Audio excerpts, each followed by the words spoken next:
So, napakita na natin doon sa pag-abang, doon sa pinakang hamba o sa pinakang frame. Napakita na rin natin kung paano maglagay ng overhead crosser doon sa ating split tube with cover. Kung ano ba yung mga clearance nun, yung abang. Then doon naman tayo sa ating mechanism, arm mechanism saka bracket mechanism. Doon muna sa taas. Yung arm mechanism kasi saka yung bracket mechanism, isang set kasi yan doon sa pan. Doon yan linalagay sa top, bottom. Kung AD top bottom rail, doon linalagay. Yan, pakita rin natin ano. Doon naman sa baba, ando naman yung pinakang 5 volt, yung cap nun, doon naman sa baba, doon sa bottom. AD bottom rail kung tawagin. So, kung ano man yung tawag na AD bottom rail, yun yung tawag ng mga nagagawa. Sumunod na lang tayo, ano. So, i-view lang natin, ano. Ito yung, yan. Ito yung,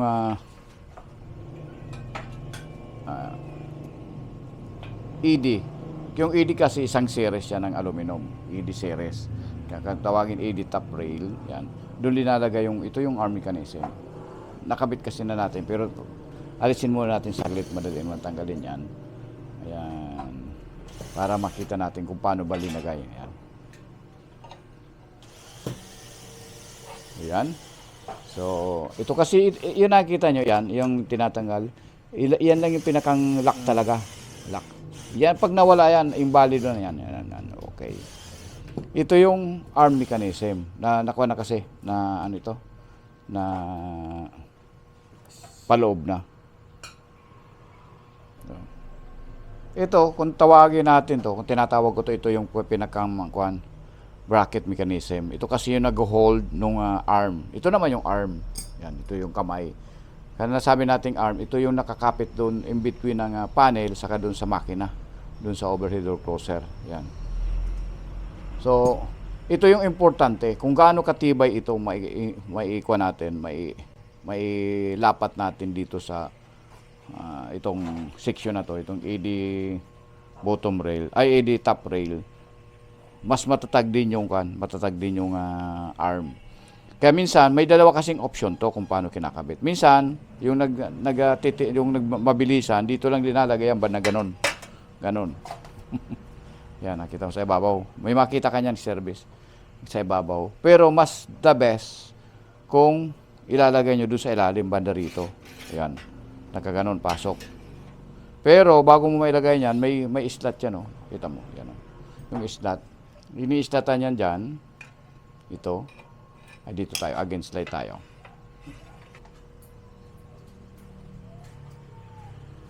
Yan.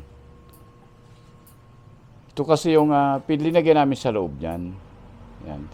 Ipukusan lang natin. Yan. Mapansin nyo, may naglagay kami slot dyan. Yan. Kan dito. Pero kung ano man yung distansya niyan, pakita natin ulit sa metro. Asan yung metro mo na kayo? Palaging reference natin yung dulo ng dulo ng bottom rail. Pag ganun. Hanggang simula rito hanggang dyan. Simula. Yan. Sukat natin. Yan. Dito lang. So, mapansin nyo, simula doon sa dulo. Yung pinaka-dulo ng dulo ng ating AD top rail hanggang doon sa slot niya. Ayan. 6, Nasa, 7, 8. ayan, 6, 7, 8. Tapos, Kung lumuwag naman konti, walang problema yung haba. Hindi naman gano'n necessary. Ang importante kasi, itong lapad nito, ma-eksakto nyo para hindi luluwag-luwag. Ayan. Pero kung humabang konti dyan, hindi naman gano'n problema. So, hindi critical, ano? 6, 7, 8. Ayan. Tapos itong kung gaano kahaba yung slot, so mas better sukatin nyo na lang yan. Kasi iba-iba naman yung, iba-ibang brand, minsan may mahaba, may maiksi. So, the best, sukatin nyo na lang. Pero mapansin nyo yung dulo nung natin, yung bracket mechanism, itong dulo. Simula rito, hanggang dyan, pakisukat mo na yan. Ano yan? uno, 1 inch. Yan, 1 inch. Sukat ng 1 inch, magpa-overlap ka na 1 inch, tapos saka mo sukatin dito, ano. Parang gaganunin mo siya, oh. Parang kung dito, ayan, kung dito mo ilalagay, sample lang, parang magganong ka dyan, uno, yan, 1 inch, yan, 1 inch, yan, yan. And then, pagkatapos nyan, doon ka na mag-start. May mga provision siyang butas. Yan, mga provision na butas. Yan. Isasay lang natin kasi yung mga beginner natin. May mga butas. So, pwede mo nang ikuha yan, i-rebate. Pero mas better, magdagdag ka pa rin. Mas maraming rebates, mas better. Kailangan kasi matibay ito. Kasi malaki yung malaking kilos, yung torque nito mas malaki talaga, malaki. After nyan, pag na-pick nyo na, tingnan mo, marami kaming rebate ng gano'n. Rebate. Marami ano ba? Yung gitna, ito yung pinakang fix. So, pag na-pick nyo na yan, lagay natin yung ating arm mechanism. Tawagin na natin arm mechanism. Bakit arm? Ito yung kamay, yung nagkukonekta doon sa makina saka sa panel. Yan. Sige. Yan. Okay? So, ito kasing gitna na yan. Ito. Asan yung gitna? Pukusan natin. Yan. Itong gitna kasi, ito, turo natin yan. Ito lang yung nag-hold niya, nagdadala. Yan. So, kahit isang tornilyo lang yan, yung torque nung kuha natin, makina ito nagdadala. Yan. So, makita mo ka bakit slotted dyan. Kasi may kuha pa yan, adjustment based doon sa, depende doon sa doon sa pagkalatag mo ng panel.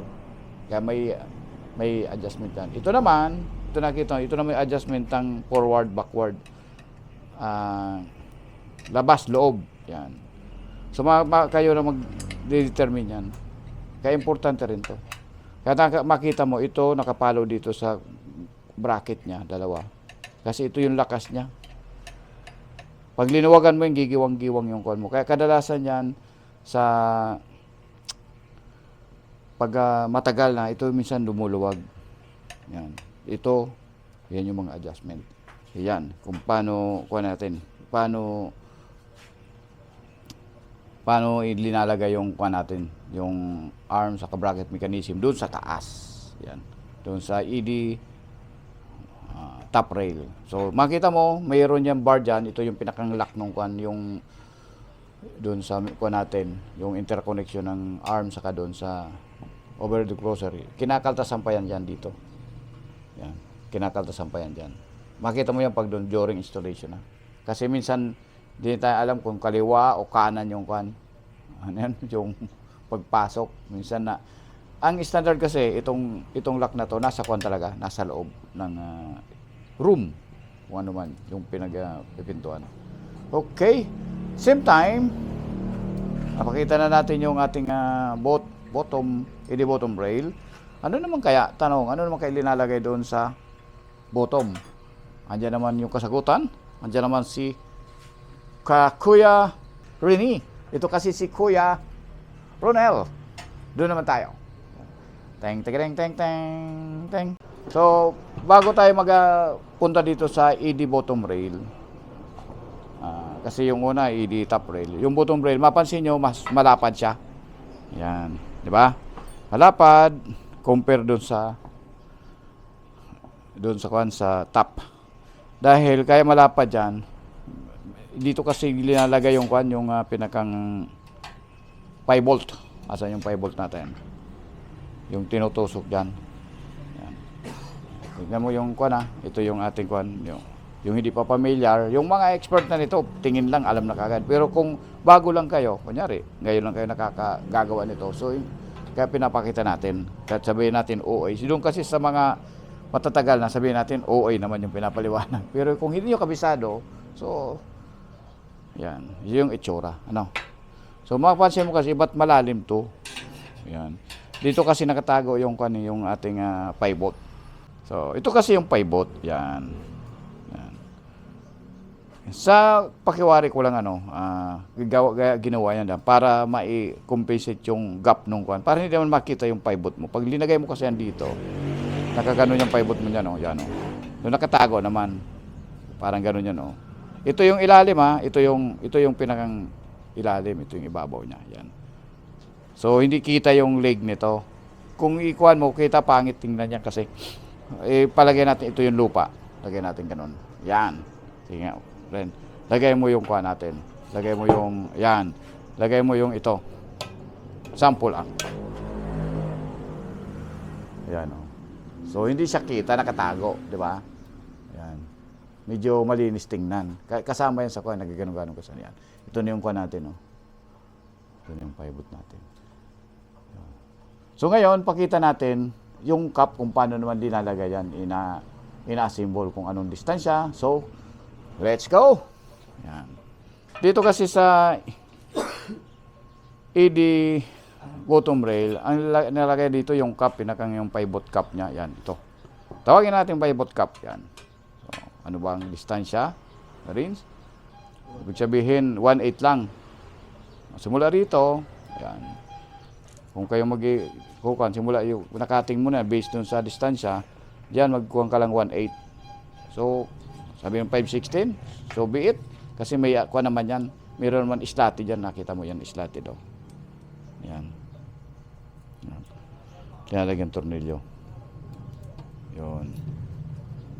So, may abang pa ba yung kahoy? Doon sa ilalim? Wala na. Hindi mo pwedeng makamasa. Ay, so, yun. So, mas better maglalagay kasi ng tension rod. So, yan. Kailangan maliit lang yung butas. So, baka mag-comment naman kayo. Ayan na. Ba't hindi flat?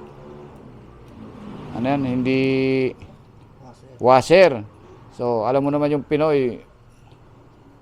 Ay, importante kasi hindi lumusot yung kuha natin. Yung ating, yan. Di ba slotted kasi yan? Yan. Meron pa kasing isang butas yan dito sa gitna. Yan. Yung butas na yung sa gitna. Ito, turo natin yan. Yan, pag na-fix mo na, na-align mo na, dyan mo na yun itotornilyo. Parang panghuli na yan, pang pinali. Kasi ito, slotted siya. Ma-adjustable. Ayun, sige. Huwag natin alisin kasi nalulustrid kasi. Sige, tingnan natin. Yan. Para makita lang natin, ano. Yan. Yan. Kita mo? Slotted siya. Ayan.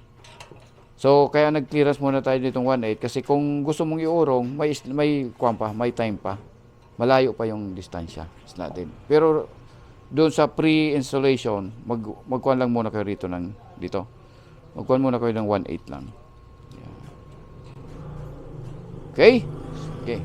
After nyan, pag na-prepare na yan, so mas dito kasi konti lang preparation dito. Yung kuan lang, yung pivot cup lang yung nakakuan dito, naka-allocate. Yan. So, mas better, may bracket pa rin kami linalagay niyan eh. Doon naman sa kuan, doon naman sa ating yan, nakita nyo na no. So, proceed naman tayo doon sa next move. Proceed muna tayo doon naman sa next na gagawin. Kunyari, na-prepare nyo na yung ED bottom rail, ED top rail, na ilagay nyo na mechanism. So, next, kailangan mo ng interconnection. So, doon sa interconnection, may mga abang doon. Bago ma-interconnect, kailangan mo na mag-provide yung mga bawas, kaltas. So, yun naman pakita natin doon sa style wheel groove, kung tawagin yan. Yung pag-double kasi, ipaliwanag rin natin yan yung pag ayan. Okay. Yan, pagkuhan kasi, pag natapos natin, na-prepare na common, depende kasi doon sa nagagawa. Sa kami kasi, inuuna muna namin para ma-prepare yung ating ED top rail, ED bottom rail, mailagay ng mechanism. Katapos yan, pabaga interconnect doon sa style wheel groove, kailangan mo na may mga bracket doon na linalagay. So, yun ang pasilip natin. Dahil sa mga beginner, paano ba i-kuhan yung ating, ano yan? Paano ba maglagay ng bracket? Yan. Yan. So, ito yung style wheel groove na, ano yan? Na profile. Kasi sinasabi style wheel groove, meron kasi ang groove dito, yan o. Yung groove na yan, linalagyan niya ng mohair. SD mohair kung tawagin. Ay, ED mohair. Meron kang SD, may ED. So, mga series kasi yan. Yan. Dito din nalagay para mag-compensate yung gap. Saka hindi, yung pag nagtatamaan yung dalawa, hindi sila maingay. Isa rin. Pero nakita mo rito, may abang kami. Ginamit lang namin, tropa, 1 in 1/2 by 1 1/2 na tubular, angular, bracket. Pero makita mo, rinibis namin yung tatlo. Ay, sorry, sobrahan to. 4, 1, 2, 3, may butas dyan.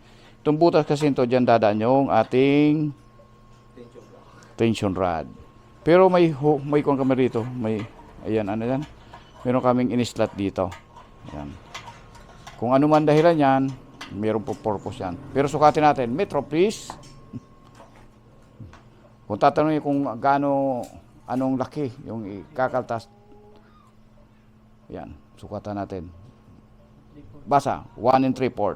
Yan. Pero sagad-sagad. Ganon din doon. Okay. Yan. So, ito kasi, iyan yung kuha natin. Iyan yung ating, ano yan? Ito yung ating bottom parts. So, pakikunik nga rin. Please. Yan. Ito. Yan. Suot. May linagay sa tension rod. Yan. Suot yan.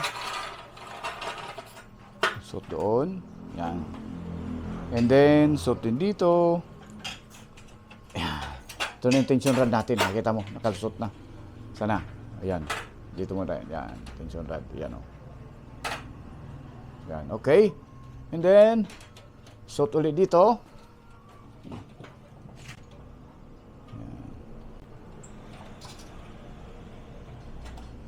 Ayan. So, bakit inalisan natin ang kuwan dito para diretso yan, oh. Diretso. Para doon yan sa, ano, sa, Para pagdukot. yun. Isabol mo rin, dukot. Kung hindi mo kasi lalagyan yan, mahirapan ka magdukot ng kuwan. Yan. Ayan ang purpose yan. Kaya magtatatanong ka, ba't tinanggal yung kuwan dito? Inalisan ng 1 3/4. Paglalagay ng tension rod, yan o, yun. Okay? So, Washer yung una. washer ang una. Tapos, nut. Yan. Basic, kung gusto nyo lagyan ng kuwan, lagyan nyo ng lock nut, pwede naman. Yan. So, ito na yung katanungan natin, bakit ba kinakaltasan, binabawasan yung pinakang end-to-end ng ating style wheel globe.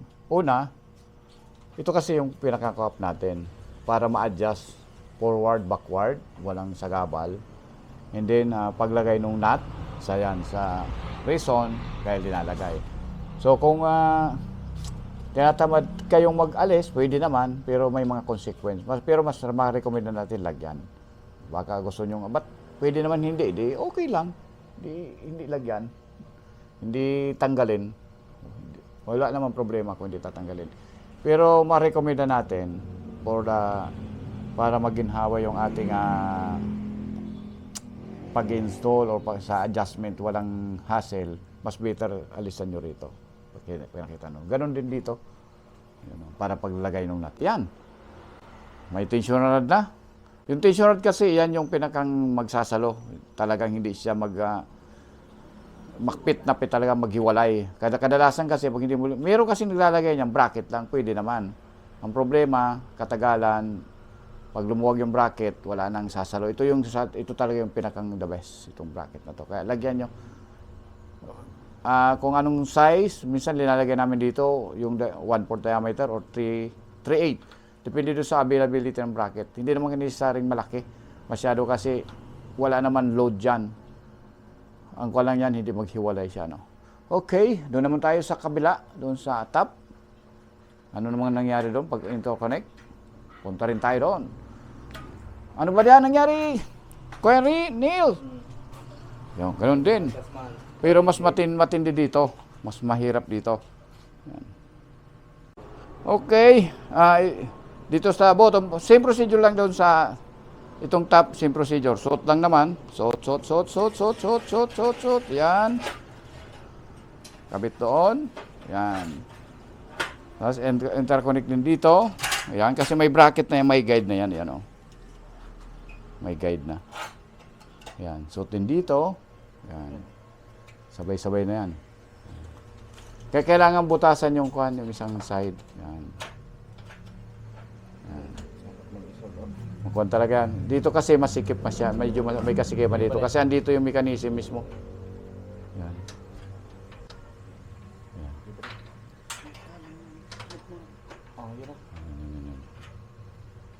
Yan. Okay, yan na suot. Washer, nut. Yan.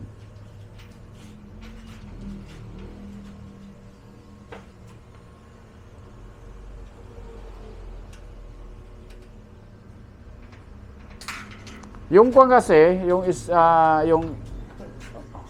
WL plug set kasi, kaya hindi na natin binidyohan kung paano kabit yan. Kasi meron na tayong previous na video niyan.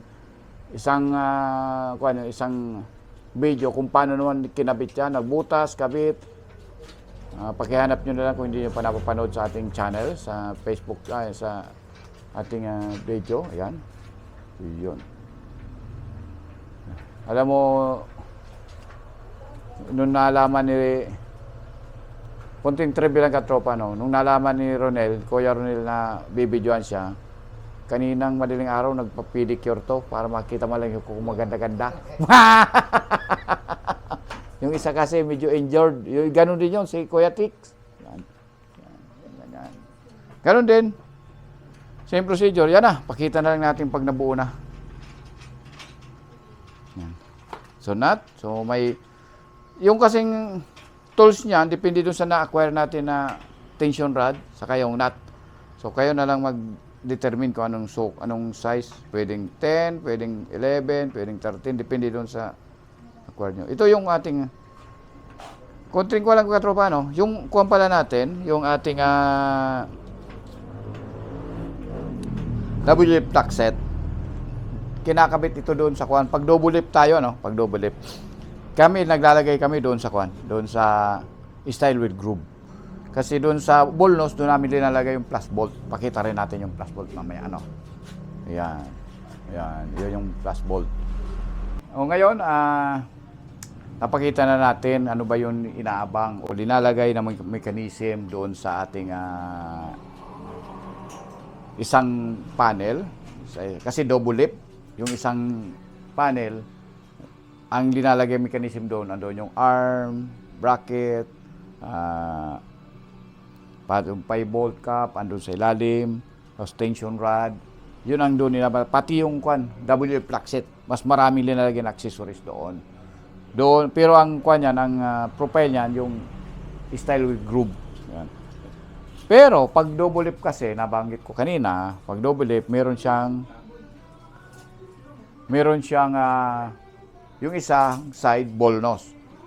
Yung ball nose kasi, doon naman linalagay yung plus bolt. Yan. Kasi yung ball nose kasi walang groove yun. So, pantay. Parang walang hassle paglagay. So, pakita lang natin yung distansya naman, ano. Yan, kung paano natin inabang yung ball nose. Tapos, i-kuan din natin. I-function test dan natin.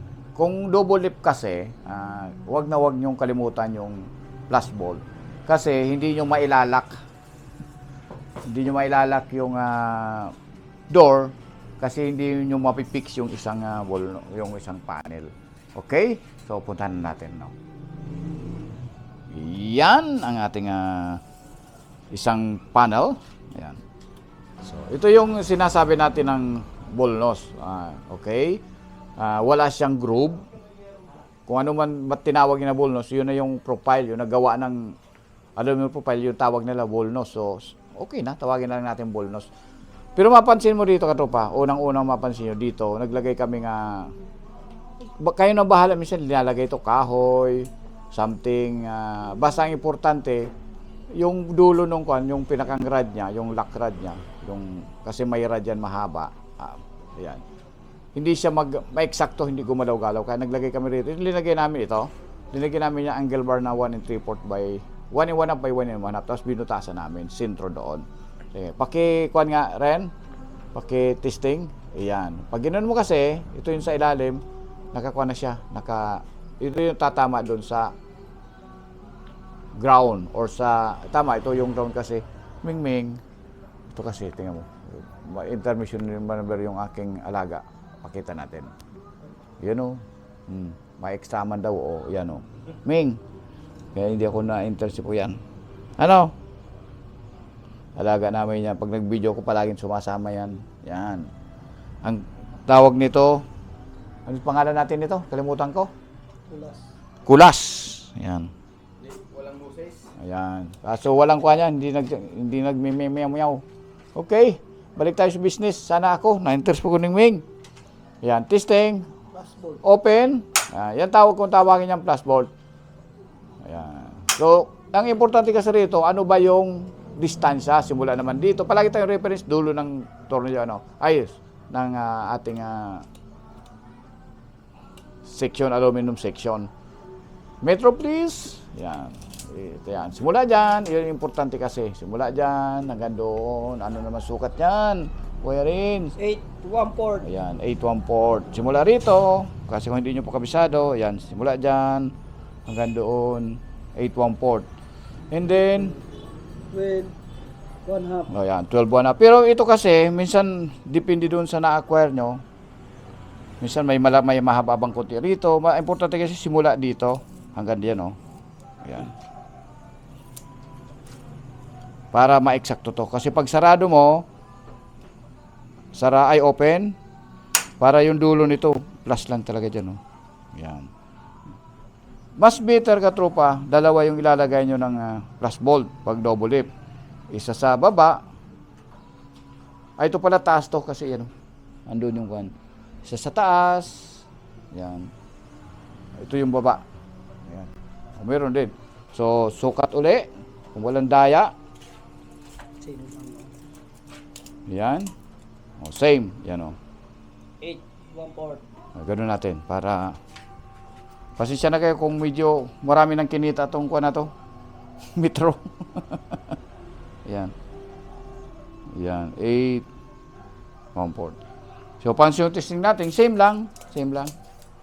Open. Ayan. Close. Ayan. Medyo kwanto. Ayan. Sakto. Okay. So, yan yung kinaiba. Doon sa isang panel, yung may ball nose, doon linalagay yung ating plus bolt. Yung pang-fix. Doon naman sa style wheel group, ang linalagay doon, W plug set. And then, yung mga nandito naman yung lock set. Kasi, doon sa kuha natin, doon sa mechanism, parehas naman may mechanism yan. Yun lang ang pagkakaiba natin, Okay.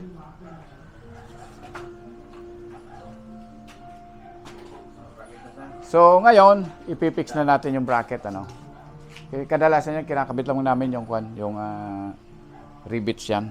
Rivets. Okay. Okay, pakita lang natin. Yung pala pang-ipit pala namin dito, SBC. Snap on wheel cover, paikot yan. Paikot. Kabilaan pati yung ball nose. Yan. So, yan ang ating kaganapan. Siguro, makabuo na rin kayo, katropa. Sundan nyo na lang ating video kung paano mag-frame, pag mag-assemble nitong panel na double lip. Kung sabi nilalagay, ano ba yung ilalagay doon sa ball nose, doon sa isang panel, na may kasamang ball nose, saka ano naman ilalagay doon sa pure style with groove, o ano ilalagay. Pero yung doon sa mechanism kasi, kailangan palaging meron, kasi open close pa rin. Yung SBC, ganun din nilalagay natin. May SBC na to, Ayan. Pakita lang yan. Ayan. Snap on base. Yun ang mag-hold kasi. Ayan. Ayan. Ito yung SBC natin. Ayan. Eksakto naman kasi yan. 3/4. Ito kasi mga 1 in 1/2 ang SBC natin. Ayan. So, thank you ng marami. Yung kasing pag-install nito, meron na tayong mga kung paano ba install. Meron na tayong mga previous na video. So, kung interesado ka, tropa, na kung paano man to install, hanapin nyo na lang sa channel namin kung paano to install. Paglagay ng 5 volt, yung mga distansya doon sa opening, meron na tayong mga linagay. Okay. Thank you very much. At sinaman nyo sa Papa B sa kabuuan ng ating video ngayon. Vlog, kung may katanungan kayo or may comments, paki-comment na lang sa ating comment section. At huwag nyo naman kalimutan, katropang, paki-share ang ating video para mas marami pang makapanood, makakuha din ng idea kahit konti. At least may idea rin sila kung paano magbuo nito. Pero yung mga aktor natin, yan, si Ronel Oliveros, Dapugi ng, ano yan? Balaynan, Guwa, Camarines Sur. Yun naman, isa, naka-red. Yan naman, taga San Ramon, Tinago. Dagonoy, Camarines Sur, si Renz, Kuya Renz. Yan, Dagwa Pings. Yan. Meron pa yung kasama, kaso napunta sa isang site. So, ang mag-edit ito, si Kuya Binge. So, ayan din, i-upload natin to. Okay, pakishare na lang katropa. At kung hindi pa kayo nakapag-subscribe, pakisubscribe naman sa ating YouTube channel. Ating, at then, kung makikita nyo dyan, importante kung makikita nyo dyan yung ating kampana, pakikalampag, kundi tirado rin nyo. Pag tumunog yun, okay. Sa sunod nating video, sa kasama nun ito pa ni Papa B, na meron naman tayong panibagong vlog. Hanggang sa muli, maraming salamat. Bye-bye. Diyos mabalos sa Indogabos. Mabuhay tayong lahat. Bye-bye.